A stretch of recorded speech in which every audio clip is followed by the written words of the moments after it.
Hi everyone, welcome back to my YouTube videos. In this video, we are going to study another stochastic model of interest in population genetics. This model is called the Moran model and is also closely related to the Wright-Fisher model that we studied in the previous videos.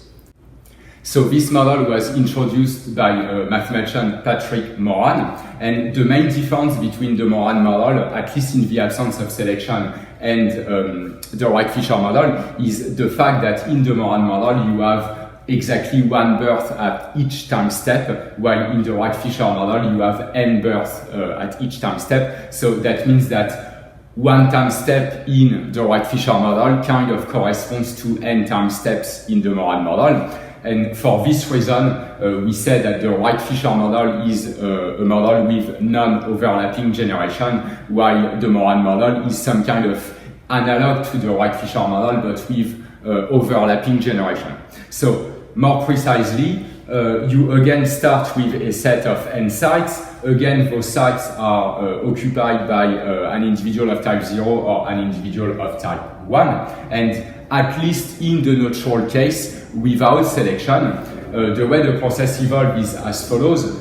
You are going to choose one individual or one site at random in the population, and you are going to replace this individual by the offspring of one other individual chosen uniformly at random from the population.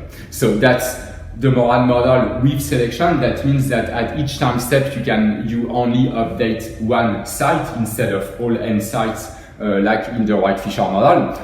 Now instead we are going to study the Moran model with selection. Now this means that some individuals have a higher fitness than other individuals.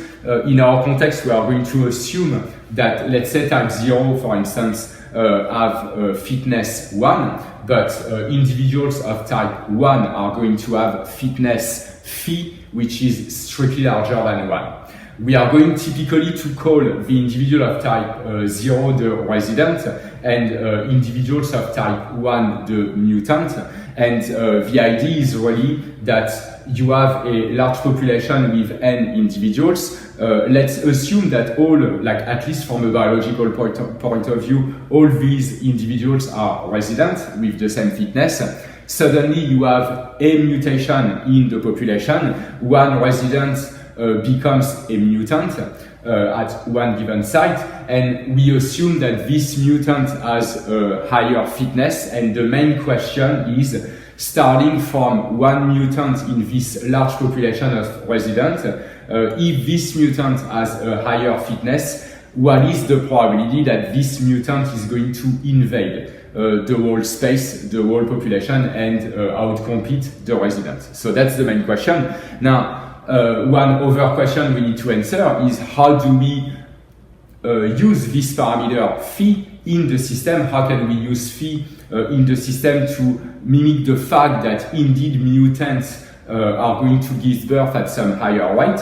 So that's how the process evolves.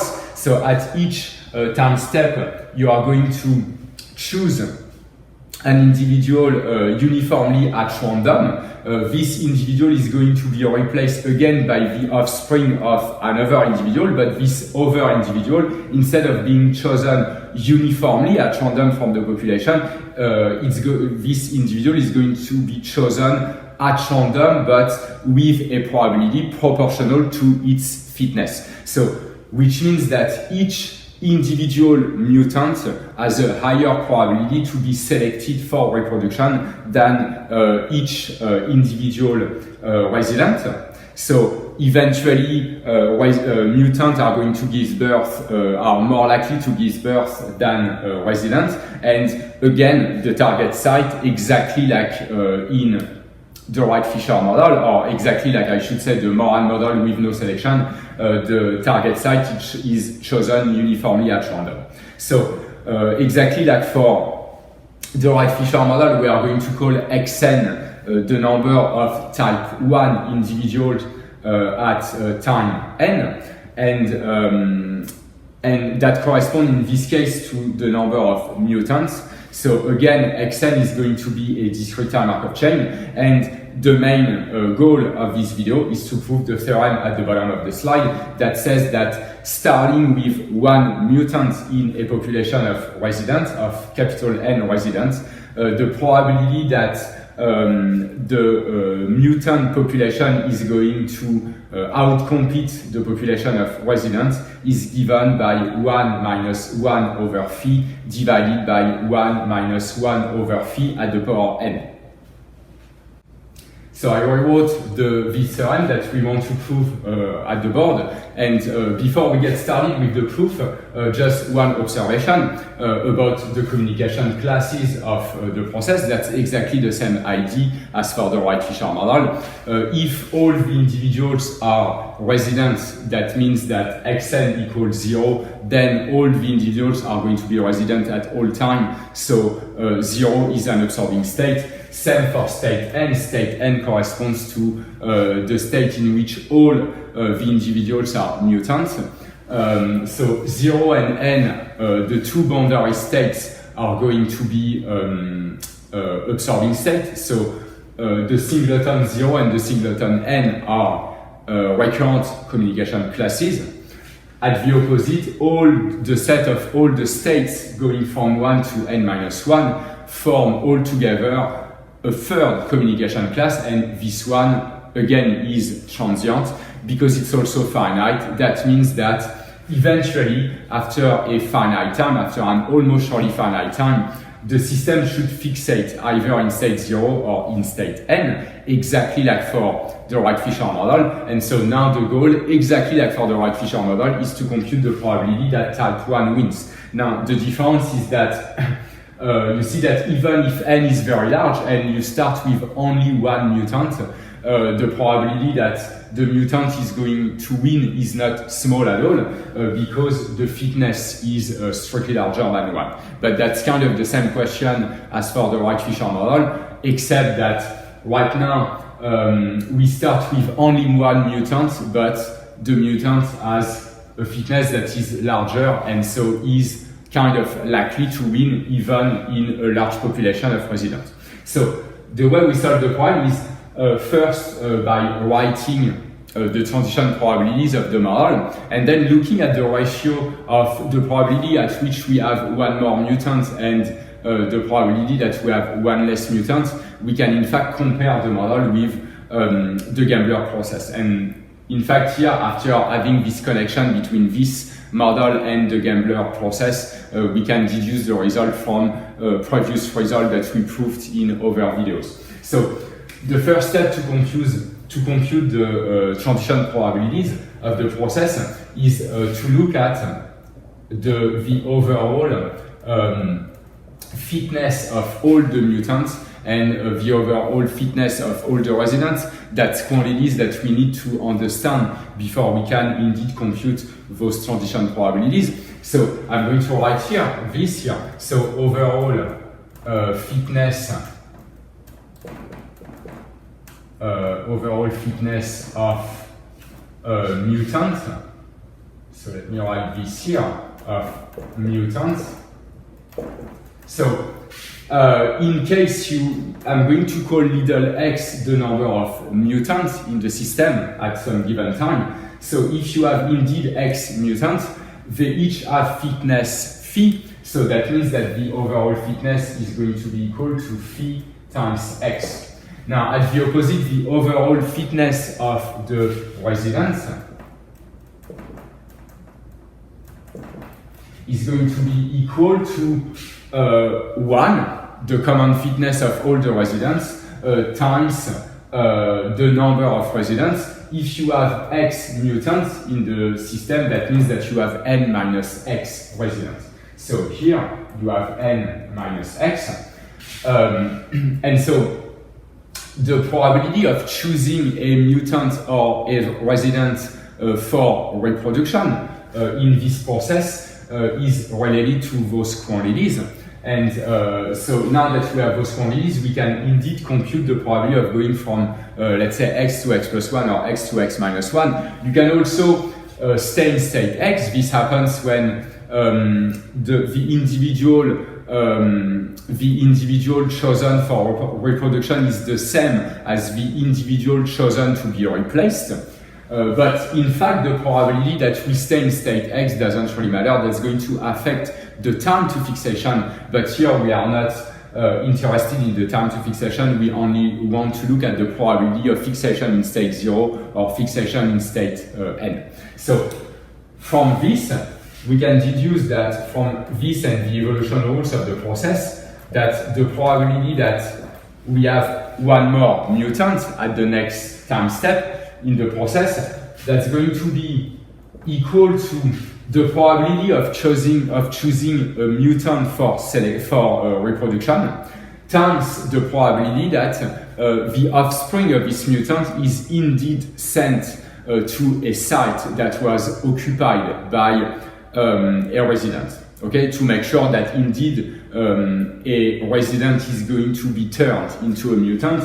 And so looking at those probabilities, so if you go back to the evolution rules of the Moran model, the probability that a mutant is chosen, given that you have X mutant, the probability that a mutant is chosen for reproduction is exactly the overall fitness of the mutant, phi X, divided by the overall fitness of all the individuals. That's the sum of those two numbers. So eventually, this transition probability is going to be equal to phi x divided by phi x plus n minus x.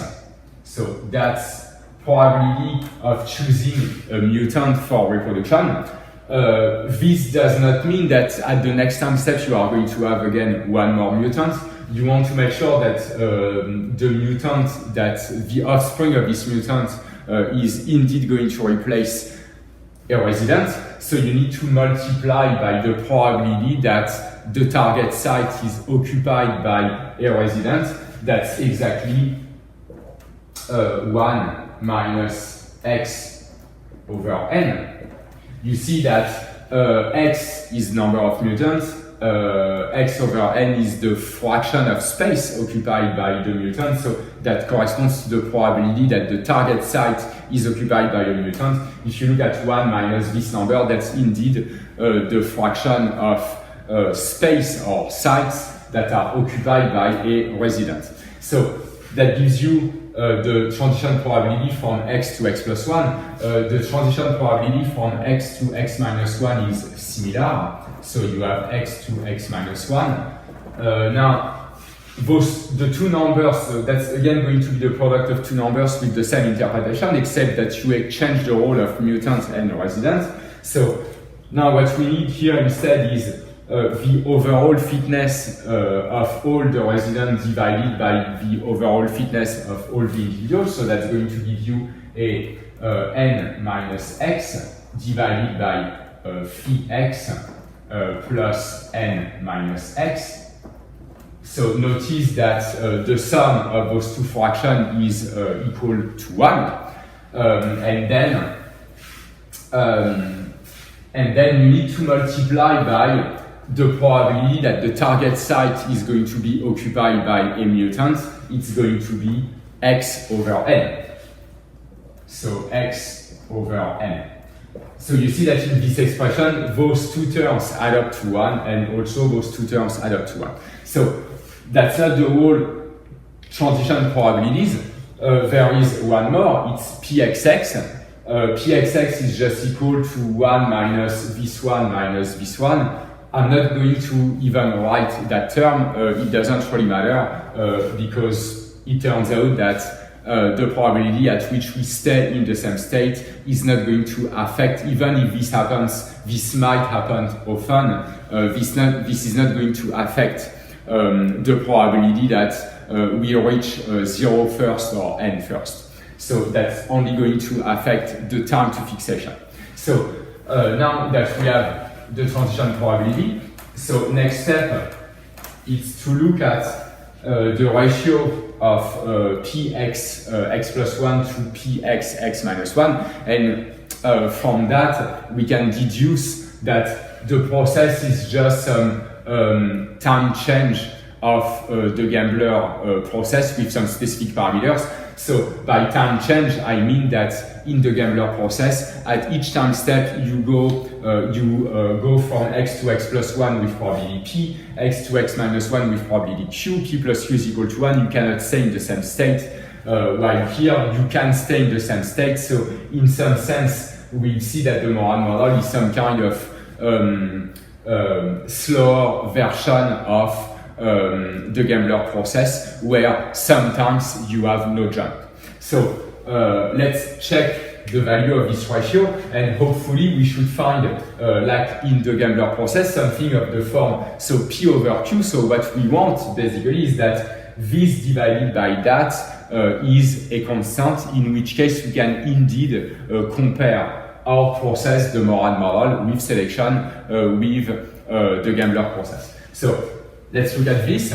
So now, if we look at P x plus 1 divided by P x minus 1, so that's this divided by this, well, the denominator are going to simplify, so eventually you get phi x divided by n minus x. And then you also want this divided by that. I'm going to multiply both expressions by n and simplify, so that's going to give me n minus x divided by x here. If I look at the ratio here, so we have an n minus x divided by x coming from this divided by this term. And so you see in this expression that you have this simplification here and simplification with x. So eventually, what we have is that the ratio of those two transition probability is constant equal to phi. So now, to compare this to the gambler process, which we can do because this ratio is constant, this ratio does not depend on x.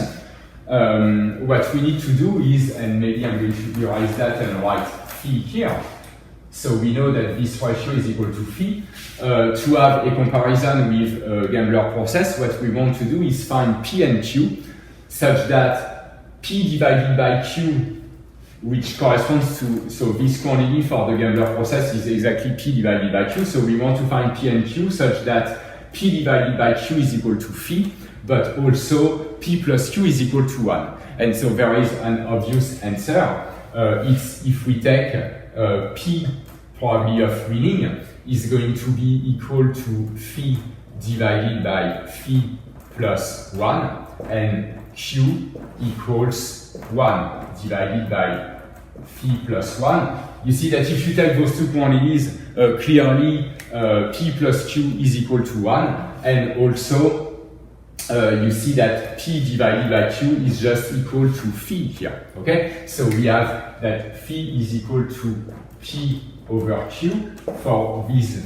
choice of p and q, and so from that you can deduce that the probability of winning here, or that I should say the mutant is going to outcompete the resident, is going to be exactly the probability of winning for the gambler process with those parameters. And initial condition is that the gambler starts with $1 because we assume here that we start the process with exactly one mutant, and the target is again n. Okay, so maybe I can write this here. Now we deduce that the probability that we are looking for here is equal to probability of reaching the target